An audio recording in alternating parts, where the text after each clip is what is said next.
Today, it's all about oxygen being double bonded. So we're looking for some double bonds. So let's see, oxygen is able to form a double bond with carbon to become stable.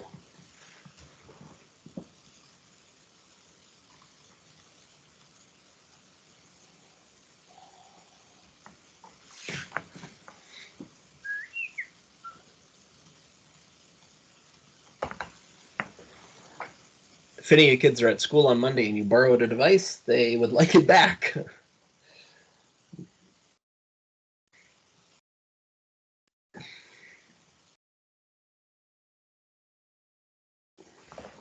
Although who knows, you might need it for the rest of the week. Oxygen is able to form a double bond to carbon to become stable. So here's what it kind of looks like. Got your carbon, got your oxygen up there,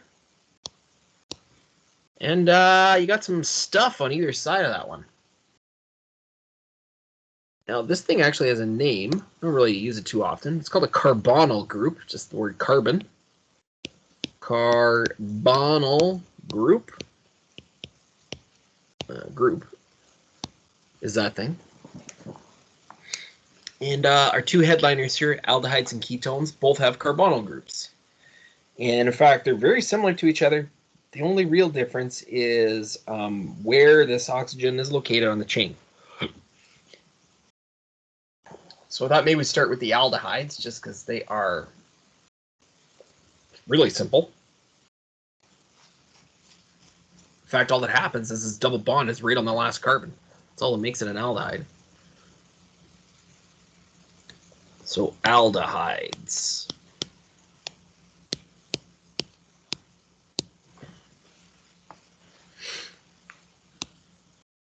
To get an aldehyde, all we need is a, what do you call it? Carbonyl group is at the end of a chain, carbon chain.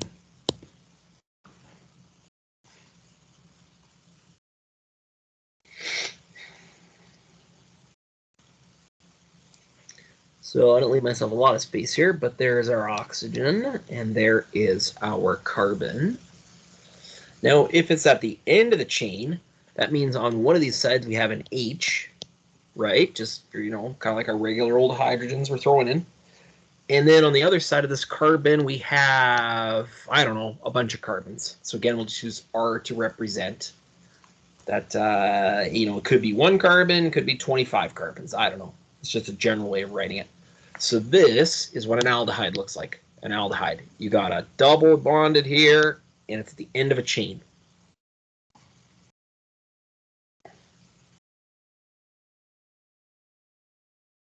So naming is pretty easy.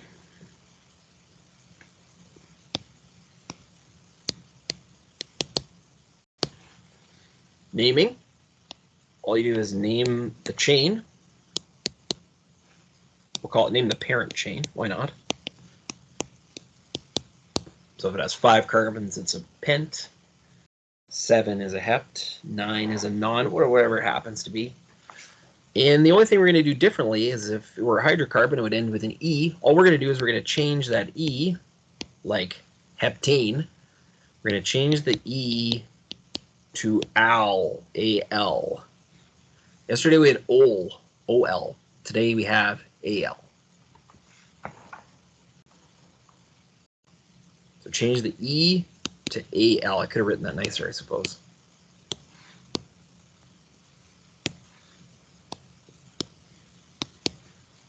Change the E to al.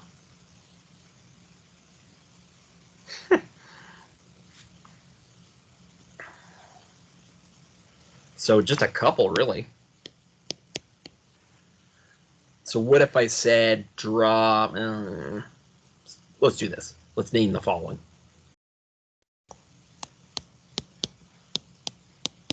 Here's a chain.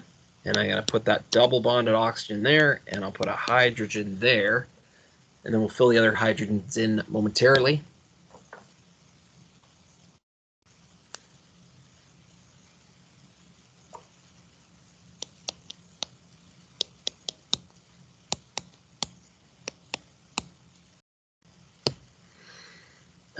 Right, so again, you're like, okay, well, there's 5 carbons there, so that's normally would be a pentane. Oh, that's an A. Pentane, right? That would be the regular name if it were a hydrocarbon, but all we got to do, like I said, was change this E to an Al. Pentanol.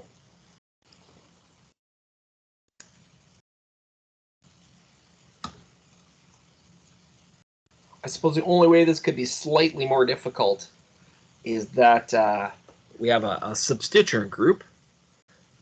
So what if I said draw 3-methyl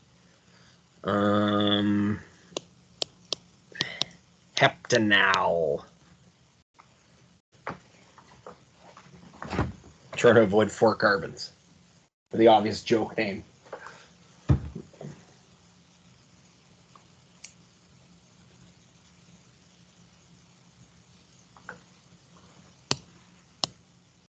So the hept means 7.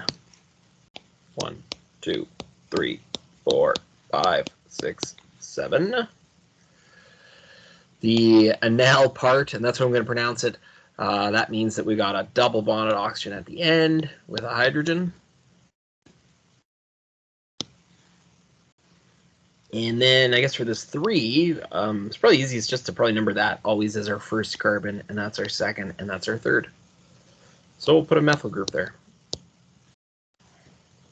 And then fill the rest of the hydrogens in.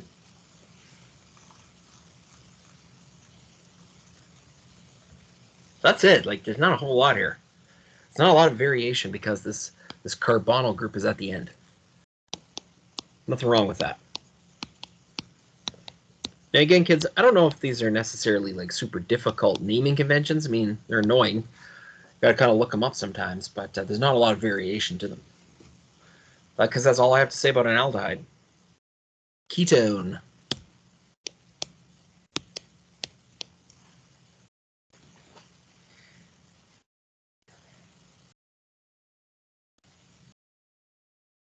So with this ketone here, we get that double bonded oxygen. It just can't be at the end of the chain. It's anywhere but the end of the chain.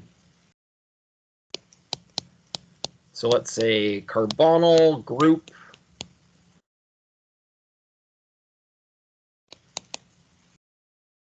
in trying to decide what to say here. There's no easy way to say it.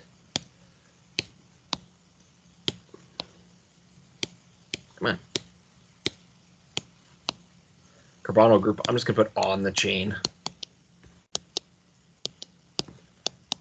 Not at end. That's probably the easiest. That's probably the only way I can say this. So if we drew a general form here, we'd have our oxygen double bonded to a carbon. Ah, geez, I forgot to record this meeting. Darn. Oh, it's been a good one too. Before we had an H at the end here, right? Well, we no longer have that.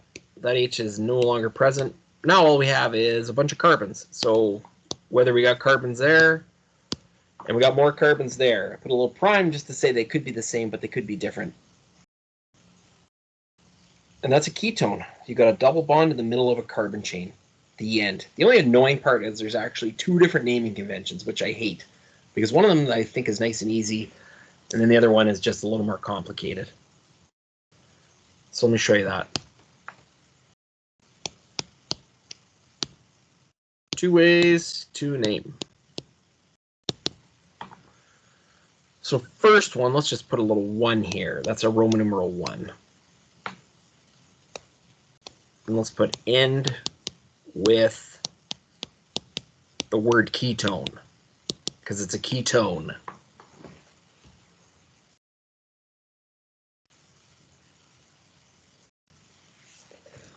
So let's draw ourselves a chain. Maybe that one.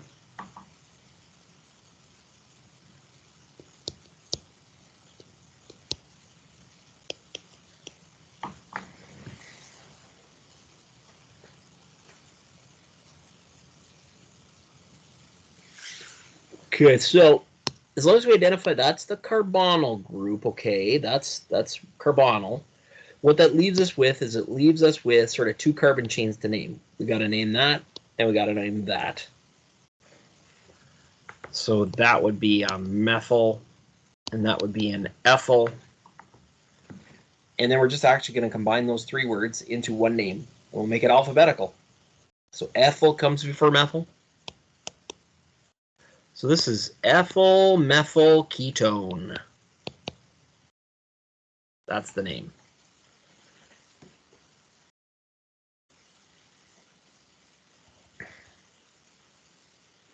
Actually, the second naming convention is actually pretty straightforward too. I just think this one's obvious. Like if on a test I gave you this name and I said classify it, like 8 out of 10 people would be like, duh, it's a ketone. The ketone's right in the name. And then the other 2 people, I'd have to beg them to look. Just read the name, please. What does it say? Ethyl, methyl? What's the last word? Ketone? What is it? It's a ketone? Yeah, okay, exactly. So it's easy to spot. So with the other naming convention, maybe it's not, well, it's only slightly harder to spot. Because what we're going to do is we're going to end with the ending of ketone is 1, and that's what we're going to do here. So we're going to end with 1. And all we're really doing is replacing the letter E. So if it was pentane normally, it would be pentanone.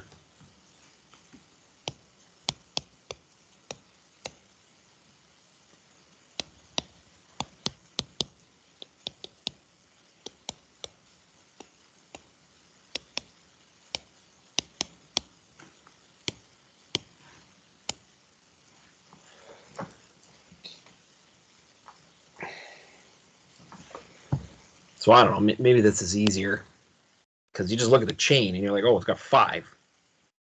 So again, 5 normally would be a pentane. But then you don't write that E, right? Because we're going to replace the E with 1. So let's do that. Don't write that E at the end. Write 1, O-N-E, and that becomes pentanone. So maybe judging by the name, you might not know which one that is because maybe it's not as obvious. But if I give you the picture and say, oh, it's got 5 carbons, like it's pretty hard to screw that up, 5, as long as you know 5 is pent. And that's it.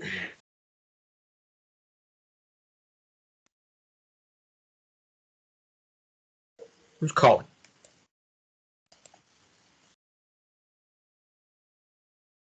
Recording? I hope I recorded this. That'd be great.